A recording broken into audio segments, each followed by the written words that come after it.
Hello, hello, crafters. Today we have three very easy inner pop up ideas to spruce up your card making for the holidays.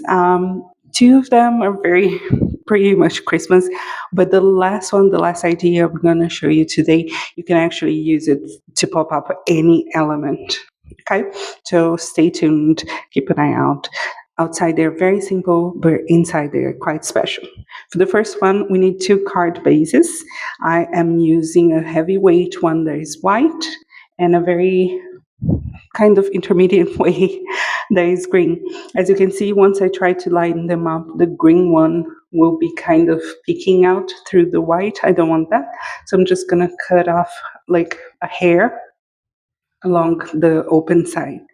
To make the pop-up mechanism, it's very easy. You just need to draw a line kind of near the bottom. I am eyeballing this whole thing. There are no measurements. The line is 4 centimeters.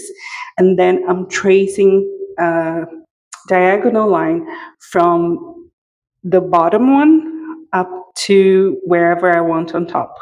And that's going to be a triangle. It's going to be half of our tree. All you need to do now is cut off along that line that you drew on the bottom. That's it. And then we're going to score and fold the other line. You know me, I always use my empty pen, but if you have a stylus, you can use that instead. You can see here that I trace the line, I'm going to fold it, reinforce it with my bone folder, fold it to the opposite side, and reinforce it with my bone folder. And then all we need to do now is open it and kind of poke the tree, the triangular element inwards towards the inside of our inner card base, inner panel. And that's it. You have a tree. You don't need to do anything else. You don't need to use green. But I'll show you how I decorated mine. So I die cut two stars and I folded them in the middle. I die cut them out of gold cardstock. I'll have the list. It's a note that I set from Alton New. I'll have it listed on the information below. And then I'm using watercolors and I'm going to draw a zigzag line from the top to bottom with gold watercolor. I'm kind of flattening it a little bit and it's very easy to do. If you have metallic pens, like Posca, kind of opaque pens, please use those instead. It dries instantly. You don't need to wait for it to dry. Because my cardstock is kind of lightweight and it's not watercolor cardstock, I am using it as dry as I can, the watercolor. And then off screen, I cut a bunch of dots, red dots, and these are like kind of glitter paper. But at home, you can just use a paper puncher and use red cardstock. You will get the same effect. This is just an idea on how to decorate it. I'm going to glue some of those dots. Remember not to glue anything on the fold line, the center line, because it might not stay stuck, right? The star I did glue along the fold line, but I folded that star in half and I matched the fold lines. For the front, I'm going to do something very quick and easy. I cut with my paper trimmer 4 very thin strips of the same gold cardstock that I used on the star. I'm going to use my T ruler, pass a line of glue wherever I want to make like a border, put one of those strips down, do the same thing on all 4 sides. You know me, I always speed it up when I'm just gluing stuff. I'll show you the first one kind of in real time and the other ones I'm speeding it up because otherwise the video will be very long. And then you trim the excess. That's it. I had this happy Christmas sentiment from Simon. I'll have it listed as well. And then I'm just going to cut like a rectangle in gold. And I realized that if I put a star on top, that could pass as a tree as well, as a Christmas tree. So I'm using that rectangle kind of to be the trunk. At least that's what I was going for. Please let me know if it works for you. You can tell I'm not great at design, but I just wanted to keep it simple. And I'm just gonna glue them down, and then I'm gonna glue my entire green panel to the inside. I just want to apologize for the background noise. I only realized it now. I'm so sorry. Okay, here I lost the title for the letter I, and I'm adding an embellishment. And I'll have it listed on my supply list, where it gives it a bit of dimension. It looks like a Christmas ornament on my fictitious tree. And here's how I glue all the elements. So I'm going to add glue to one side, it doesn't matter which side, and I'm going to place it down and line it up right beside that fold line, the center fold line of the white card base. Then I'm going to press it down with my bone folder, flatten it, spread the glue, and then I'm going to fold it in half, add glue to the opposite side, and then pick it up with my card base. If you do it that way, you make sure that your center element is flat when the card is folded, and the two sides will also be aligned. It's very quick and easy. You can see here, I always speed up the glue bit, but you get the gist. And then you can just press it down with the bone folder, spread the glue, and this card is ready. Now, the other two cards, I made quite a few mistakes. and But it's good. It's an opportunity to find creative ways to, work around them. So for this one, I need the same heavyweight card base. You don't want it to be lightweight, otherwise you will be able to kind of see marks from the inner element. And I have a green panel. I measured on the inside to see if that shorter side would fit well in there. It does. So I'm going to cut it down to 8 centimeters. I don't need the full, I think it's like 15 centimeters tall originally. So I'm like, but you forget about the measurements. If you get a scrap of green and it fits inside of your card base and you like the height, just use that. Well, it doesn't have to be green to begin with, it could be any color that you want. I'm going to fold it in half and then trace a line, a diagonal line, and link two corners, right? This is going to be a triangle and it's going to be a tree. I'm going to bring it closer so you can see it in a minute. But for now, I'm just going to score the line. And I'm going to do the same thing we did in the previous card. I'm going to score it, fold it, reinforce it with my bone folder, fold it to the opposite side, reinforce it with my bone folder, and then I have it ready to pop up. This one is different from the other one because you only need a scrap to make the pop-up element. The previous one, we needed like a whole card base. So if you want to save your green cardstock or whatever color you choose, this is a good option. Now, on that open side, you're going to cut off most of what was left after the fold line. You want to leave a small tab so you can glue it to the inside. I'm going to fold both tabs to the back, reinforce them once again, and then there was a tiny bit left. I'm going to cut it off, make sure that my triangle shape is intact. And then these two tabs on top, you don't want them to overlap. So I'm going to cut off as much as I need to make sure that there's actually a tiny hair of space in between them. And that's going to help me when I glue them down. If they overlap, you're not going to be able to glue them properly or fold them flat later. So I'm happy with how it is now. When you glue it down, you can glue it wider or narrower.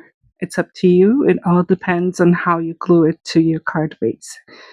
The way I do it, same as before, I'm going to add glue to one side of the tab, place it down the way I want it, wherever I want it. And this is where I'm going to make my first mistake, where I'll tell you about that later. So I'm going to put it down, make sure that that center fold line of my element lines up with the center fold line of my card base. And then I'm going to press it down, spread the glue. You can actually turn it around so you can see what you're doing. Just make sure that that tab is right beside the center fold line. Then you fold it in half, add glue to the other tab, and pick it up with your card base. It's the same that we did before, it just looks like a different inner shape. And that's it, your tree is done. While I wait for that glue to dry, I'm going to decorate the front. I'm just going to use a small green rectangle, add it to the center, add two very thin strips of gold cardstock to top and bottom, and then a sentiment to the center. You don't need to use a die cut sentiment here. You could print one that you like. You could handwrite the sentiment yourself if you have beautiful handwriting, or you could trace a sentiment that you think it's beautiful, that maybe it's from another card that you got or you saw it on a magazine. You could use vellum like I've showed in one of my previous videos. I'm going to have it linked in the information box as well if you want to take a look at that, and you could just glue it to your card. So, or if you have a stamp, like I'm going to do on my next card, you could just use your stamp or stamp and emboss, whatever you prefer, whatever it's easier for you. I think these die cut sentiments are actually the only thing that I'm using that you might have to replace. Everything else I'm using to make these three cards today are things that you probably already have in your house, even if you've never made a card or crafted before. This time I didn't lose the tittles, and one thing that you're going to notice is for both die cut sentiments, I actually die cut two layers, one out of white and the other one out of gold, and I layered them up off screen.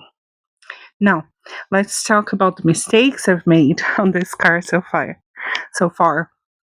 The first one was to glue my tree before decorating it. I wanted to decorate it like I'm gonna do with the next one, but because I glued it down, I am gonna have to change plans a little bit. It's okay. The second one is the spacing. Once I glued that star on top, I noticed that I had a lot of space on the bottom under the tree and no space on the top after the star. So I'm gonna have to be creative and add another element to the bottom of this tree.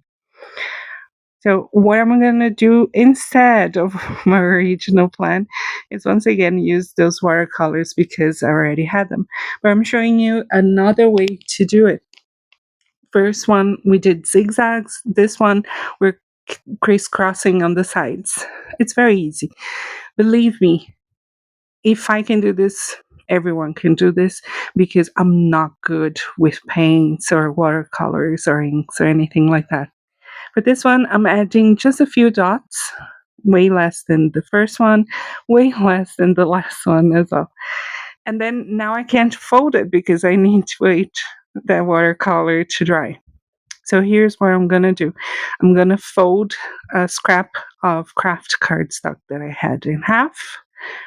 The size doesn't really matter. And I'm gonna I'm gonna trace a line that's kind of a diagonal because I want the top to be wider and the bottom to be narrower. But you could just trace a straight line and it will work. I'm folding it, keeping it folded, and then I'm gonna trace the line along that on the other side and fold that as well. That way the two sides are gonna be the same. And then I'm going to trim the excess, make sure that those two tabs on the back are not overlapping. So here I am cutting in between them. And I'm going to cut off the excess from the top because I don't want those tabs to be visible. And I'm going to glue this to the bottom, and it's going to be like my vase for the tree. If you traced straight lines, it would be the trunk. So it's up to you, just to look a little bit different. Once again, I add glue to one side, place it where I want it to be, press it down with my bond folder, And then I'm going to fold the element in half, add glue to the opposite tab, and pick it up with my card base. What I'm not going to show you here, there is my third mistake for this card, is that once I folded that, my watercolor wasn't dry.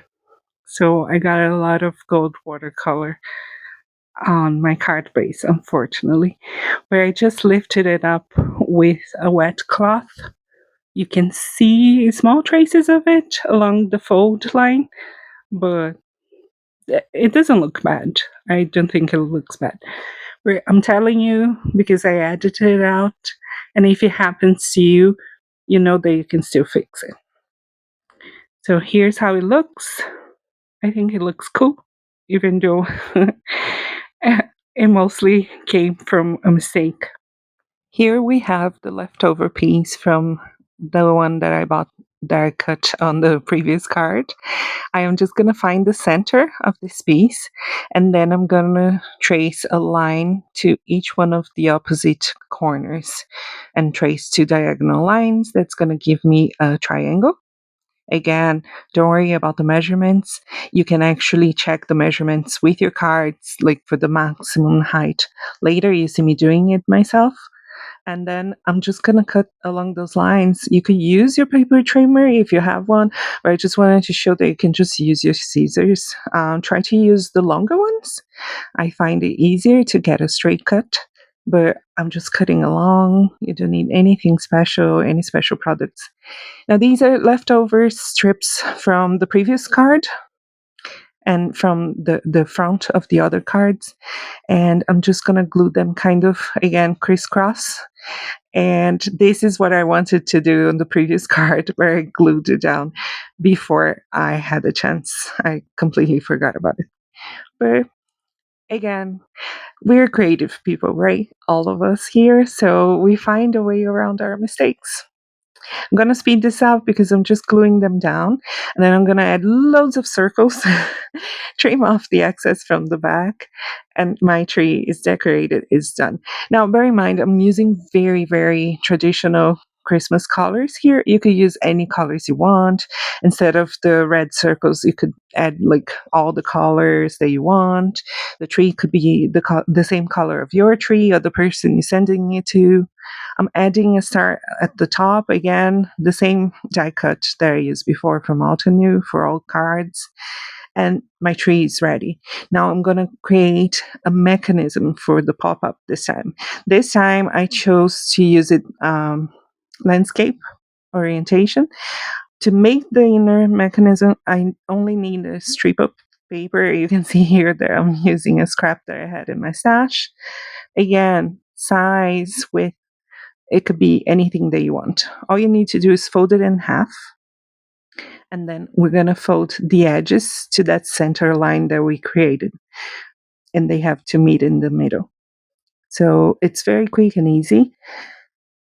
For this mechanism, you don't need to use a tree. You can use like gift boxes, a snowflake, bells, anything that you want to pop up, you could use this. You see there, it forms kind of like a cube, and we're going to add glue to only one section, one of the extremities.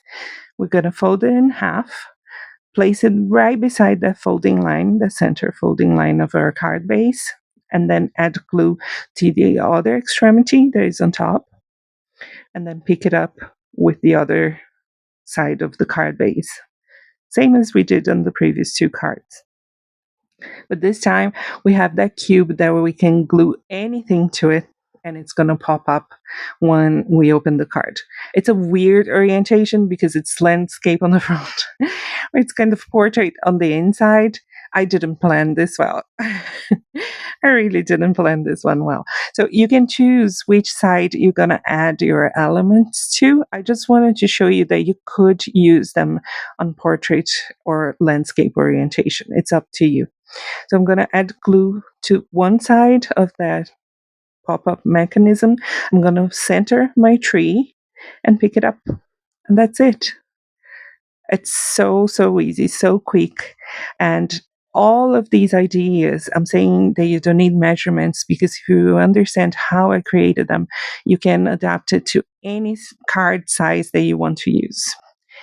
Now, for the front of this one, I'm gonna stamp a sentiment, which I should have done before. I added the bulk in the middle of the card, but it worked. It worked. So even though this paper is texture, I hadn't noticed that before. I'm gonna use Versamark and gold embossing powder, and I'm just gonna prep it with my anti-static tool all over the front. Don't be stingy. This is one of those things that the more we use, the better. And then I'm gonna stamp. I edited it out of the video, but I'm actually double stamping it. And then I'm gonna sprinkle my embossing powder. If you've never done embossing before, like, this is magical. I think this is one of those things that most card makers will be will become card makers when they see this and when they do it. It's just, it looks absolutely magical. You use your heat gun and that powder turns shiny. It's just, I don't know. I don't know how to explain it. It seems like something from another world, really. It's so pretty and smooth and gorgeous. This one, I drew the border just to show you that you don't need the paper, you don't need other elements. You can use a gel pen and draw a border. I'm using my T ruler to make sure that my lines are straight. I'm not measuring anything, I'm eyeballing like always. I'm going to do one line, one straight solid line on each side. And you could stop here and call it done. But then I decided, you know what? I'm going to also add dashed lines above and below the solid lines, just to add more interest. I lost the very end of the footage, but it's okay because you can see what I'm doing here. And just remember, I did this 4 times, all 4 sides. And I called it done. This card was so quick and easy. I made all 3 of these cards in one afternoon. If you do like these ideas, I have more on my playlist from last year, and I'm going to have way more coming up soon. So please keep an eye. And I hope you enjoy this. I hope you have time to create something beautiful for your holiday season. And I hope this inspires you. Please let me know in the comments. Do you use all kinds of color combos for Christmas, or do you like prefer the traditional ones? I would love to know that for the future cards. And also, I try to offer a bunch of ideas like this that you can make at home, create with anything you have. So if you're on a budget and you don't want to spend, here's a good idea for you. It's also an opportunity for you to use your older products in a new way if you haven't done so. This is all I have for you today. See you next week. Bye.